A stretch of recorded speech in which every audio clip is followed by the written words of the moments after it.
Welcome back. It's time now for Media Watch, and for that I'm joined by James Creedon. Hi, James. Good evening, Tom. Now, we were talking yesterday about Sarkozy's live television interview, which generated quite a lot of interest at the time, and by the looks of things, a lot of online reaction.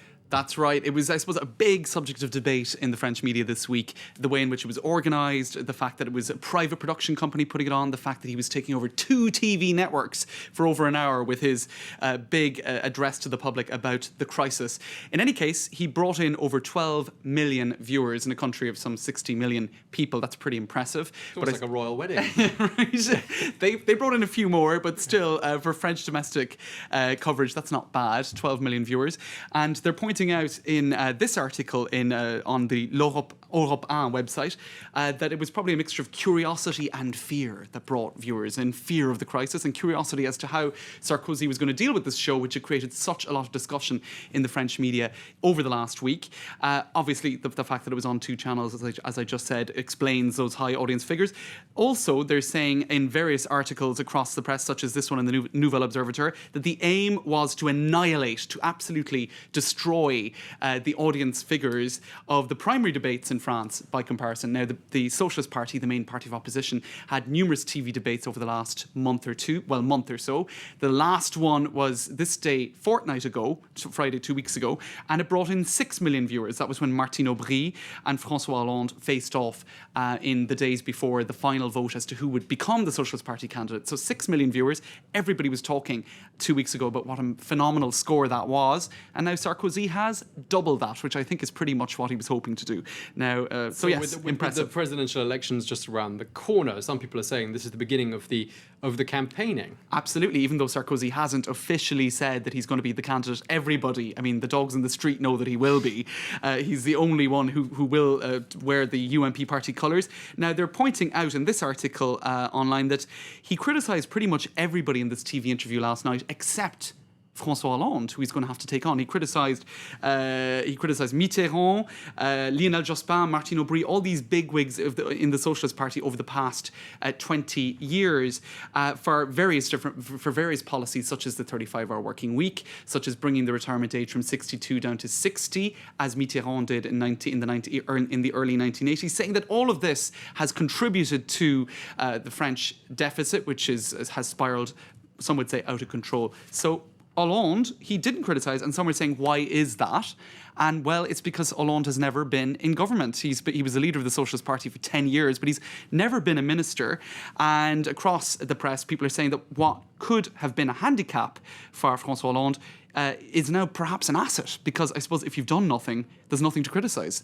And indeed, Ségolène Royal, his former life partner and former opponent in the Socialist Party primary, said, what has François Hollande done in 30 years? Nothing. I can't remember anything he's done. So Sarkozy has also said he has no real experience, but actually it looks like Nicolas Sarkozy is finding it difficult to find points in his... Absolutely. So it could be even a benefit. Okay, we're going to change tune entirely now. We're going to talk about a cult comic book in France, and it's called Piff Gadget. It's something I've never seen before, but apparently every edition of it comes with a small present. That's right. Now, it was a big hit, a big success with children back in the 70s and into the 80s. And in 1975, there was an edition sold with a little evergreen tree, a little Christmas tree that was sold with it. This was one of the gifts. So the idea was that you would plant the little sapling or the little seed, and that it would become a tree later on. Now, the thing is, that was back in 1975, many years down the track. One guy decided he wanted to find out what happened to all these trees. Okay, I mean, Okay. This is something that he decided to do. Now, his name is Joël Forêt, which translates as Joël Forest. So maybe he was inspired by his own name to see what was happening to all these trees back in the day. Now, I suppose it is interesting because it sold 360,000 copies. That's more than, for example, Le Monde sells on a daily basis here in France. So it was actually a big success back in the day. Piff was a dog, and he was apparently a communist dog.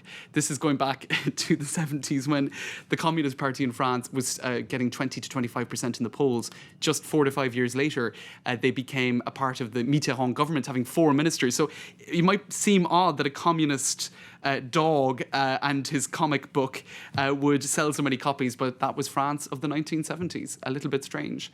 Apparently, there were also fleas from Cuba that were a big hit in one of the editions back in the 70s. These kind of Cuban fleas hopping around the comic book.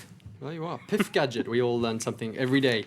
Now to a story that shows something of the flaws of electronic bracelets. What's this about? Right. Well, this is a story that has a lot of people laughing because electronic bracelets, the whole idea is that you keep your staying under house arrest, or the police can track you in your movements as a prisoner who's been left out of prison or ex-prisoner, whatever. In any case, a 20-year-old in the southern town of Carpentras was arrested while wearing an electronic bracelet for drug dealing at the bottom of his apartment building. So he just went down. The electronic bracelet obviously still located him in his building or in his house, and he was dealing drugs, on a regular basis. And so they're pointing out, well, electronic bracelets, they can't really detect what you're actually doing, just where you are. So it's a story that's doing the rounds in France today. Okay, and lastly, Facebook looking like it could be the target of an internet attack that's aiming to shut it down. That's right. Now, this was actually announced back in August, but it's generating an awful lot of discussion online. The hackers group is called Anonymous. They've previously targeted Scientologists, paedophiles. They've even been active in the Arab Spring online, attacking Syrian official websites. Now, they don't have any clear figurehead, but it's a group that has had a lot of activity online. And back in August, they said, we're going to attack Facebook and shut it down.